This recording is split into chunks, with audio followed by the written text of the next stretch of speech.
Well, good morning, everyone. Thank you very much for the opportunity to speak with you today. I'm Jeff Sachs, one of the pediatric cardiologists at Wellstar. And I'm going to speak with you about cardiac sports evaluation in the COVID era. Now, I do want to preface that unfortunately, I think this talk may lead to more questions than answers, but hopefully by presenting some data or reviewing what's known, you'll be able to make some more informed decisions in caring for your patients.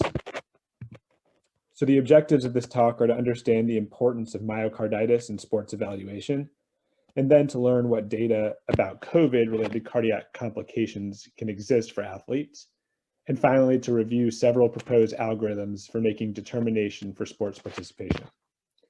The goal being to have you feel more comfortable managing sports clearance in the COVID era.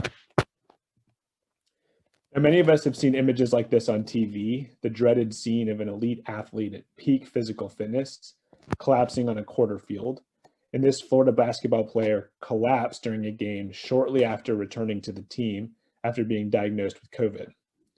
As you may have seen, it was covered by ESPN, local and national news. And these scenes create panic and fear for athletes, parents, coaches, and certainly providers.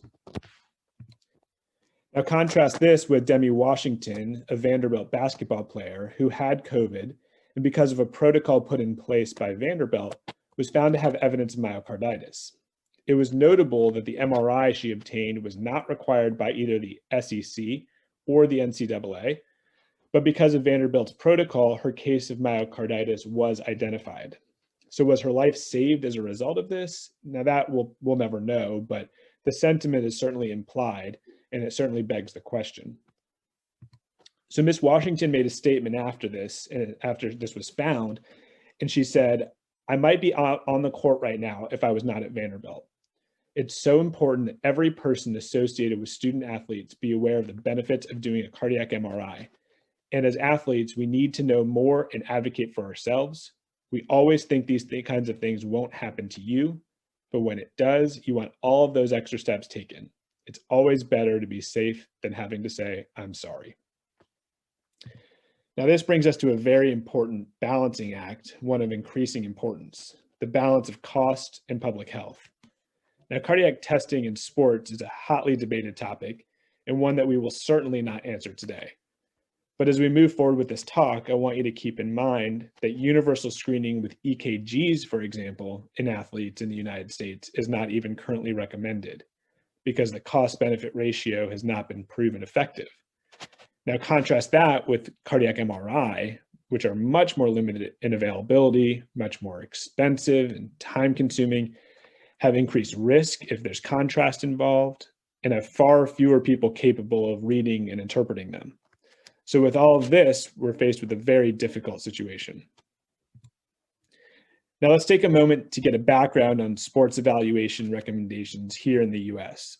So as I mentioned, neither EKG nor echo are routinely recommended for sports clearance in the United States. Typically, all that is done is a history and physical exam, and then further assessment only if there's concerns that arise. Now this is partially because the AAP, or American Academy of Pediatrics, estimates 35 to 45 million young people play sports, and the cost-benefit analysis of these tests and their respective false positives and negative rates makes testing all of these individuals challenging, to say the least. So how many of you read an EKG or have seen an EKG interpretation that said non-specific ST changes? This alone would lead to innumerable echocardiograms and cardiology consults, but for what benefit? The debate rages in the cardiology community with strong and valid arguments made on each side, but COVID has created unique challenges for sports clearance because of the concern of myocarditis. Thus, enhanced screening is being discussed. So why is myocarditis such a big deal? Well, before COVID, there were an estimated 1.5 million cases worldwide, and it was also estimated that myocardium was at least somewhat involved in 1 to 5% of all viral infections. Furthermore, 5 to 22% of all sudden deaths can be attributed to myocarditis, most of which occurred during exercise. Now, finally, we have also noted that late gadolinium enhancement on MRI is a marker for myocarditis and has been independently associated with sudden death. So let's look at a little bit of data. So one study out of Ohio really rocked the world of cardiology and sports medicine in terms of COVID. They looked at 26 young, healthy athletes, all of whom had no or very mild symptoms of COVID. EKGs and echoes were performed on all of them, and all were normal. Troponins as well, all negative. But then they did MRIs on each one, as this is the gold standard assessment for myocarditis. And 4 of these individuals, or 15%, had evidence of active myocarditis, 2 of whom had pericardial effusions, and 8, or 26%, had late gadolinium enhancement, suggestive of previous myocardial injury. And as I just mentioned, this can be associated with sudden death in athletes. But what we don't know is what is the risk of sudden death in these athletes with COVID. Nonetheless, the author of the work states, when cardiac involvement is detected, return to exercise should be based on myocarditis-specific guidelines. So let's assume these patients have real deal myocarditis. What do these guidelines recommend? Well, for starters, just making the diagnosis typically involves an EKG, echocardiogram, troponin, and cardiac MRI. And then if the diagnosis is made, athletes are restricted for 3 to 6 months, followed by repeat EKG, echocardiogram, MRI, stress test, and Holter monitoring, all of which are recommended. And because of a 10 to 15% recurrence risk, individuals should be reassessed periodically, especially during the highest risk period of the first 2 years. This is no small workup. Now, once we are even at that 3 to 6 month mark, there is still shared decision-making that is needed to have athletes return to sports. This is because the risk is still not zero of an athlete having sudden death, not to mention the athlete's desires, education, and sometimes livelihood may very well depend on their participation in sports. However, if this shared discussion reveals a decision to participate, it only should be done if LV function, biomarkers such as troponin, ECG, Holter monitoring, stress testing are all normal. And those who had residual late gadolinium enhancement should still be followed on a yearly basis, even if asymptomatic. So how do we navigate this in the middle of a pandemic when literally millions of individuals have been infected and are potentially at risk? Can you imagine the cost and logistical nightmare this could create? Well, with such limited data, numerous algorithms have been developed, but unfortunately, they often conflict with each other, making it difficult to know exactly what to do. For example, numerous studies seem to indicate that younger children are less affected than older children and adults. And one such recommendation, published by the Journal of American College of Cardiology, JACC, used a cutoff of 15 years of age to consider an athlete an adult. But another article in the same publication chose 12 years of age. And then contrast that with the American Academy of Pediatrics, who chose 10 years of age as their cut point. Then, the devaluation recommendations also differ substantially across organizations and have also been modified in a very short period of time. For example, the American Academy of Pediatrics initially recommended a history and physical and only doing an EKG if there are moderate or more severe symptoms, and further testing based on that assessment.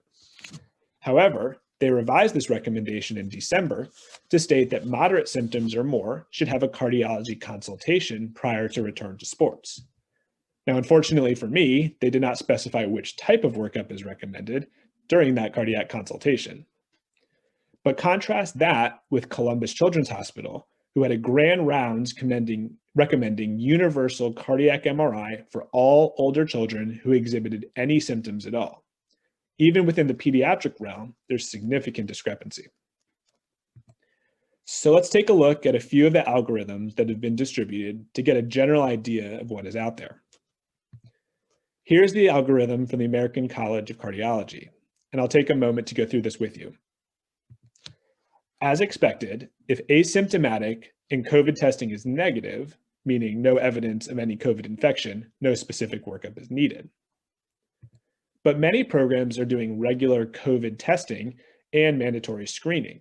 So for those individuals who test positive but are asymptomatic, either by screening or contact tracing, They recommend rest for 2 weeks with close monitoring of symptoms, followed by slow resumption of activity after the 2-week mark from the positive test.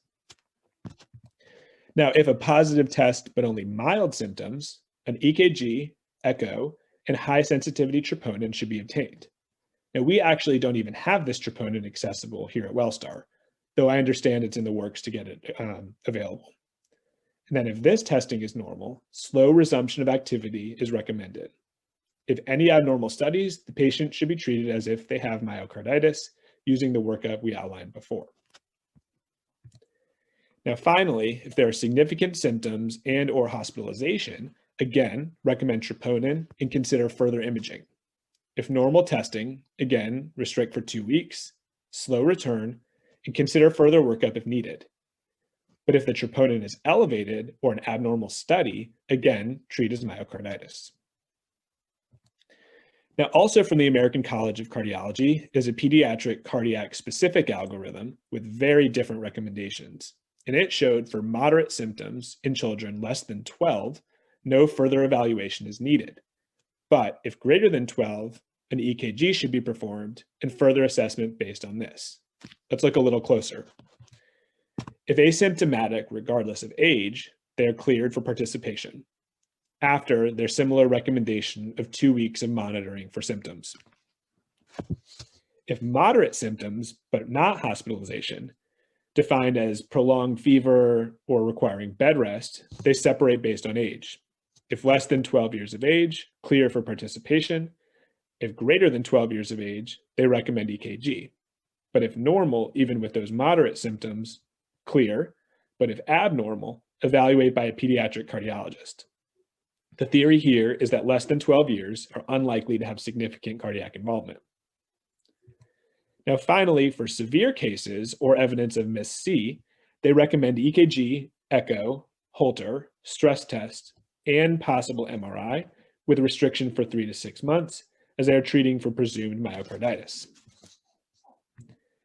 Now, interestingly, the NCAA has their own guidance, though this does kind of make sense since they're typically higher intensity athletes compared to middle and high school athletics, as well as the typical adult athlete.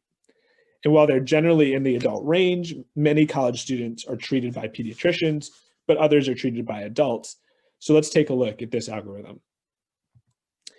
If a confirmed past infection based on previous PCR test or antibodies, and if symptoms were managed at home but have now resolved, you can consider an EKG and echocardiogram.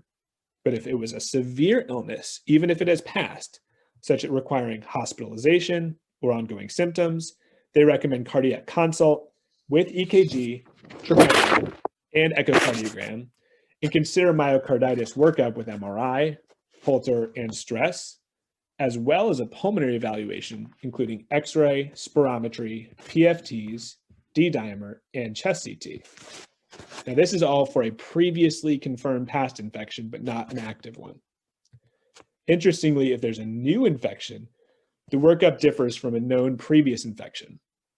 All individuals should consider an EKG and echo, as well as a troponin, whether asymptomatic or severe illness. Then the moderate plus patients should be rested for the 14 days as opposed to 10 days, and an MRI should be considered. Now, there's one more algorithm I would like to share with you this morning, and this comes from multiple European sports medicine organizations, and they group level of illness into 6 categories, ranging from no symptoms at all or evidence of COVID to severe symptoms requiring ICU and artificial respiration. They have a nice tool that more specifically allows you to break down who is in what group and what evaluation may be needed, essentially implying anyone with a positive test requires 14 days of quarantine and exclusion from sports. They similarly provide a tool to determine what evaluation is needed, and this is similar to the other algorithms where X is not indicated, square is maybe indicated, and check is definitely indicated. And here they review the cardiac testing required by each group, but it also includes blood tests where they have added a CRP and BNP, which differs from the other evaluations, in addition to the stress test, echo, and MRI. And they also provide an additional tool from a pulmonary standpoint. And what I like about this is it's sort of a one-stop shop. You find what group you're in, and you get a clear cardiac and pulmonary evaluation. Now, as time has gone on, these algorithms have started circulating, and there have been some new data that has come out recently. So, for example, a study out of Vanderbilt, which was larger than the original Ohio cohort, took 59 athletes, all with COVID, with 60 healthy controls. Now, the Ohio study had no healthy controls, but all of these individuals had an MRI, and 2 or 3% of them were found to have positive findings on their MRI consistent with potential myocarditis that differed from their controls. That said, most controls did actually have local late gadolinium enhancement, indicating that this may be a common finding in healthy athletes and not necessarily indicative of myocarditis at all. This is a warning about the false positives that can be seen using this modality. But they did find that mid-septal relaxation times and T2 signaling were unique to the COVID group. But alarmingly, all of these individuals who had these findings had normal EKGs, echoes with strain imaging, and negative troponins. So briefly, just to touch on strain imaging, which is an echo modality that has been utilized as a potential marker for more significant myocardial injury separate from MRI. This is a time-consuming modality, is not universally available, and not all machines are even capable of performing it, let alone not all cardiologists are comfortable using it. But nonetheless, there have been some reports that strain can correlate with more significant illness. One study showed it could be used to predict relative morbidity as indicated by hypoxia, lab values, and respiratory support required. And it also had a sensitivity of 94%, but only 65% specificity when using it to predict mortality. So while predicting mortality may be useful in an ICU setting, these other markers would largely be known already, and strain imaging may not offer substantial new information for a now recovered healthy athlete. And furthermore, as I mentioned, in the Vanderbilt study, it did not help predict MRI findings consistent with myocarditis. So with this in mind, we at Wellstar created our own algorithm specifically geared for the KSU athletes we take care of, in line with the NCAA recommendations, as it seemed sort of middle of the road.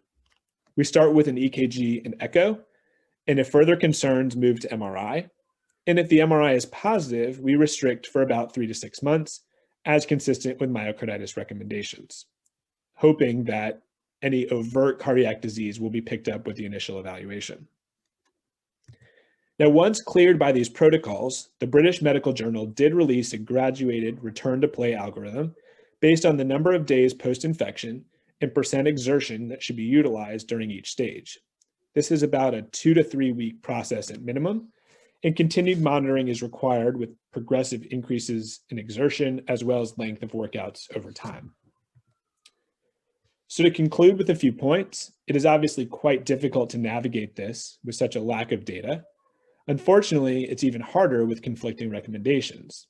That said, universal MRI is not feasible from a cost or logistical standpoint in many situations, including our own. So it's important to stay up to date and educated on what is out there, and educate our patients that there's much unknown, that while there may be no overt cardiac disease found during our evaluation, this does not exclude, but hopefully reduces the possibility of cardiac complications. But new information comes out day by day, and time will tell what the true burden of this really is. So thank you very much for your time. If you have questions, I'm happy to answer, or feel free to email me or call us at any time if you have any questions.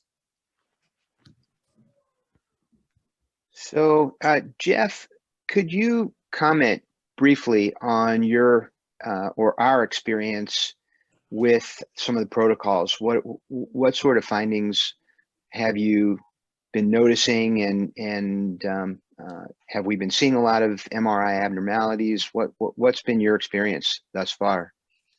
That's a great question. So we have seen a lot of individuals post-COVID, both NCAA athletes and just regular patients. We've sent a relatively small number for MRI based on persistent symptoms or EKG or echo findings. One individual had slight changes on their MRI initially, but actually in the interim of their 3 to 6 month stay away from sports participation, some of this new data came out where we really felt that that individual probably did not have myocarditis after all, but it was really more about some of just the normal athletic changes that we're starting to see on MRI. That individual since had a stress test and was normal as well. Interestingly, her echocardiogram revealed an anomalous coronary artery, so that was another indication to do further testing. But that's really the only one that had anything, and none have actually had any significant findings on MRI to date.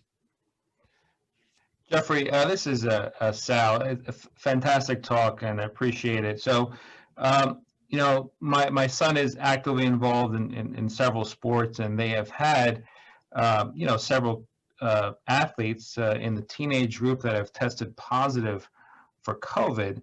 And it seems like, you know, what they basically do is just say, you know, you're out for 10 days and come back, mostly for quarantine. My understanding is that there is very little, if any, knowledge of this in the community. Is there a way we can get the message out? Because or do you think we need to get a broader message to the younger athletic group?